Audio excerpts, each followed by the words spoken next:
Tonight, people all over the country are talking about Angelina Jolie's revelation that she had both of her breasts removed in a double mastectomy. Jolie decided to have the radical procedure after learning that she carries a gene that makes it likely she would one day get breast cancer. Her mother died of breast cancer at 56 years old, and that motivated her to have the test for the BRCA gene. Well, Jolie is the latest in a number of public figures to have the test done and undergo a preventive double mastectomy. But Fox 26's Nancy Zambrano is here to tell us why it's not that easy for just anyone to have the test done. Nancy. And Melinda, the numbers are pretty scary. 1 in 6 Houston women are diagnosed with breast cancer each year. Now, there is again a test that will test your chances of getting it through genetic testing, but as we learned today, it doesn't come cheap. Angelina Jolie and Sharon Osbourne have both made their decision to undergo a double mastectomy public.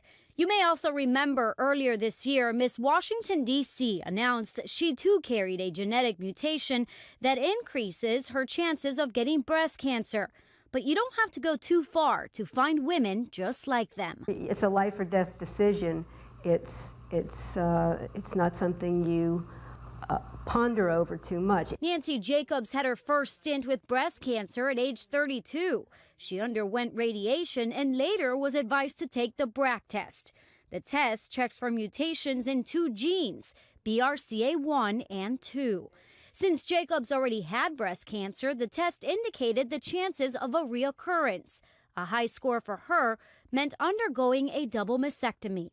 Our breasts as women are how we look at ourselves. It's our femininity. It's who we are in a way. I can remember looking in the mirror the night before it was going to happen and crying.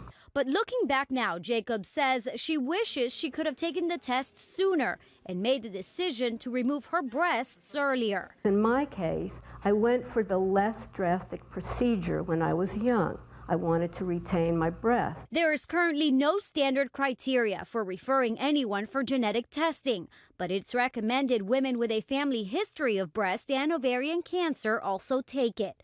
The test, however, costs about $3,000. In speaking with my gynecology colleagues, they have great difficulty grappling with some of the third-party insurance carriers to get the test covered. Dr. Franklin Rose has performed hundreds, if not thousands, of reconstructive surgeries on double mastectomy patients.